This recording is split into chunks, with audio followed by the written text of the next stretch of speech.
Bienvenue dans Carnet de bord pour une nouvelle vie, le podcast qui t'aide à retrouver du sens, du souffle et la force de créer une vie professionnelle qui te ressent. Je suis Solène, coach en reconversion professionnelle vers l'entrepreneuriat et chaque semaine, on part ensemble à la rencontre d'un changement intérieur, celui qui t'amène vers plus de sens, d'équilibre et de liberté. À travers chaque épisode, je te partage des réflexions, des outils et des histoires vraies pour t'aider à comprendre, à te retrouver et à oser écrire, toi aussi, un nouveau chapitre de ta vie. Parce que ta nouvelle vie, elle commence ici. Alors, bienvenue à bord du vol Propulsion pour une nouvelle vie. Installe-toi confortablement, respire un grand coup. Le décollage commence maintenant. Hello et bienvenue à toi dans ce tout nouvel épisode de podcast pour cette nouvelle semaine. J'espère que tu vas bien. Je suis ravie de te retrouver aujourd'hui pour parler de comment trouver sa voie.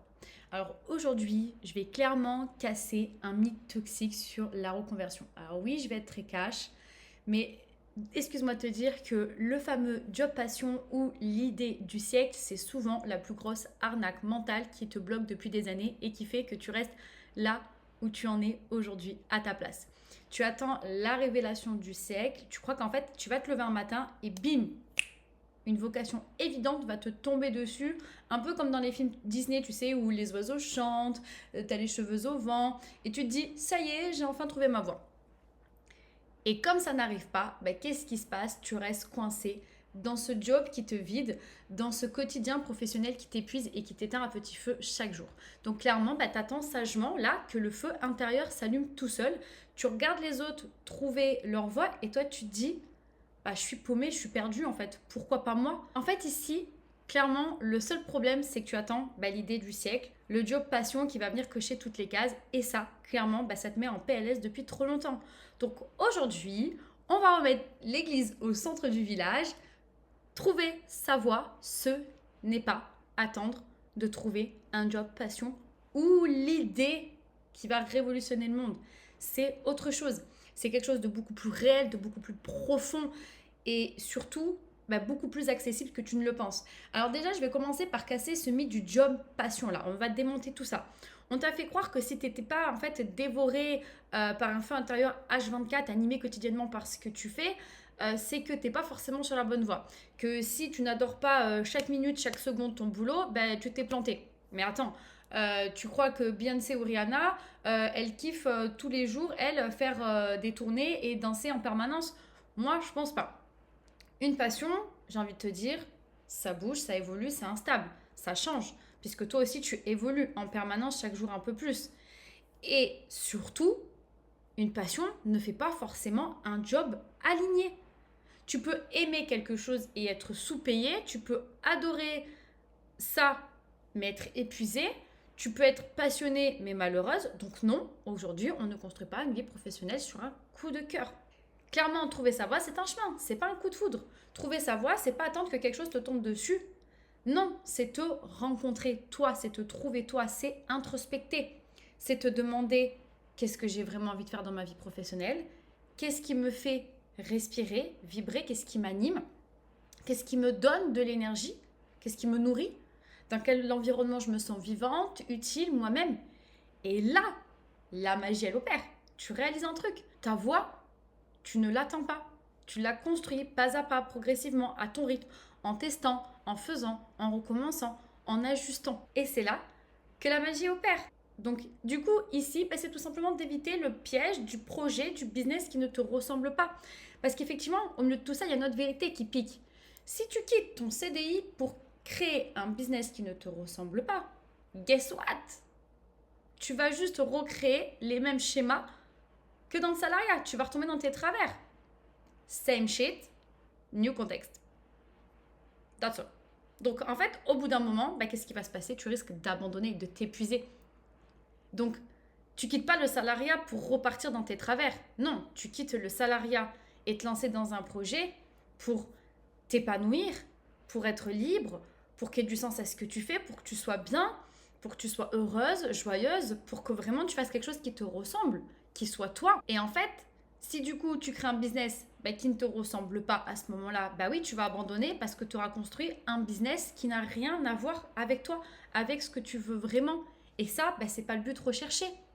Tu n'entreprends pas pour fuir une situation, pour fuir ton quotidien professionnel. Tu entreprends pour te révéler, t'apporter quelque chose qui te fait du bien, qui t'anime, qui te fait vibrer, où tu es dans ta pleine énergie, dans ton plein épanouissement, pour créer vraiment quelque chose qui te ressemble et pas pour porter un costume dans lequel tu n'es pas à l'aise et où c'est pas toi. Donc, il est aussi important que quand tu décides de trouver ta voie, que tu te dises déjà pourquoi j'ai envie de trouver ma voie, qu'est-ce qui fait que là je veux quitter mon quotidien et surtout qu'est-ce que je ne veux pas reproduire. Donc c'est important que tu te poses vraiment les bonnes questions. Et aussi une chose importante quand tu cherches à trouver ta voie, c'est d'arrêter d'attendre l'approbation des autres. Sérieusement, tu vis pour toi ou tu vis pour la validation des autres?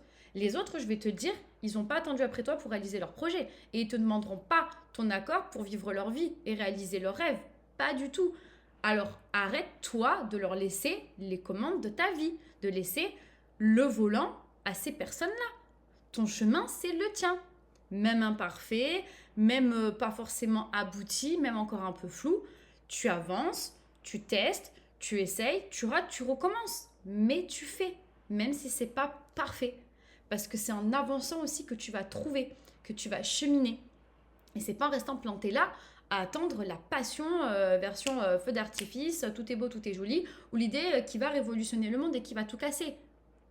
Ce que ça change quand tu trouves ta voie, quand tu es aligné, quand ça te ressemble, tu sens que tu préserves ton énergie et que ton énergie elle remonte, que ton mental il respire à nouveau, que ton stress il diminue, que ton quotidien il s'allège, que si ta confiance elle se reconstruit.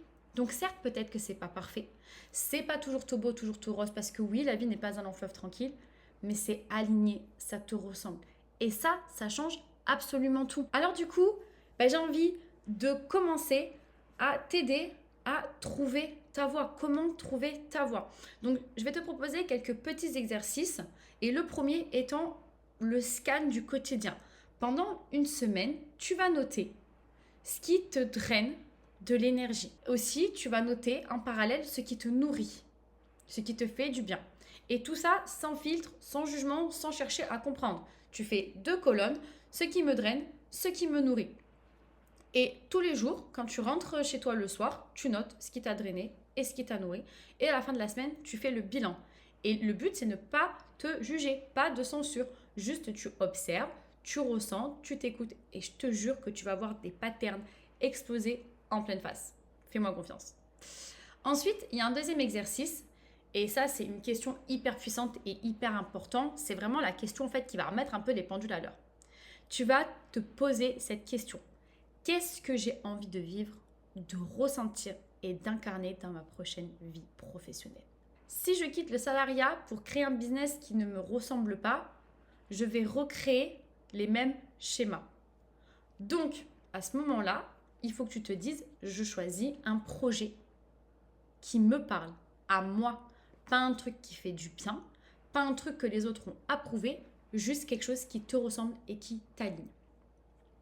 Et ensuite, un dernier exercice que je peux te donner, c'est le test à 20 minutes. Tu veux avancer? Arrête de cogiter.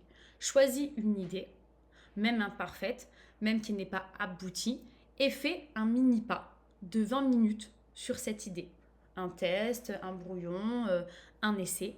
Et tu vois, tu observes, tu ajustes, tu recommences. Et c'est au fur et à mesure que tu vas procéder ainsi que tu verras que ton idée, elle va prendre de plus en plus de place, ça sera de plus en plus clair et ta voix, ça va faire un effet d'entonnoir. Tu vas finir par la trouver progressivement. On ne se lève pas un matin, comme je disais, en mode tout feu, tout flamme, ça y est, j'ai trouvé. Si c'est le cas, tant mieux pour toi, mais jusqu'alors, je ne l'ai jamais vu. Donc c'est comme ça que tu vas avoir de la clarté qui va arriver. Ça va te permettre de mieux avancer, de mieux cheminer, pas à pas, à ton rythme. Et tout ça se fait dans l'action. Donc clairement, trouver ta voie, c'est pas trouver l'idée du siècle, la passion ultime, c'est d'arrêter d'attendre le miracle, le signe de l'univers et de commencer à te construire toi. Et pour te construire toi aussi, tu dois introspecter, savoir ce que tu veux, ce dont tu as besoin. Pourquoi tu veux aujourd'hui trouver ta voie? pourquoi aujourd'hui tu souhaites quitter le salariat. Pourquoi ce quotidien professionnel ne te convient plus. Ta voix, en fait, tu ne la cherches pas, tu l'incarnes, tu la façonnes, tu la découvres en avançant. Alors vas-y, même imparfait, même flou, même si tu as peur, même si tu doutes, avance. Parce que c'est aussi comme ça que tu vas aller vaincre tes peurs, que tu vas gagner en clarté, que tu vas gagner en perfection. C'est par l'action. Et parce que elle, ta nouvelle vie, elle ne t'atteint pas. C'est toi qui dois aller la créer.